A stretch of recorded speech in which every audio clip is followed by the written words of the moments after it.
சொல்லி யாருக்காக மலர்கின்றாய்? நான் பருவ தோட்டத்தில் ஒரு மலர், நான் பருவ தோட்டத்தில் ஒரு மலர், உன்னோடு பாடிட வந்த புது மலர், புது மலர். பூவே நீ யார் சொல்லி யாருக்காக மலர்கின்றாய்?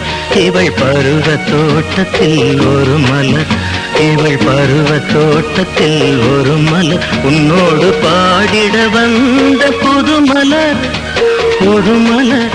பூவே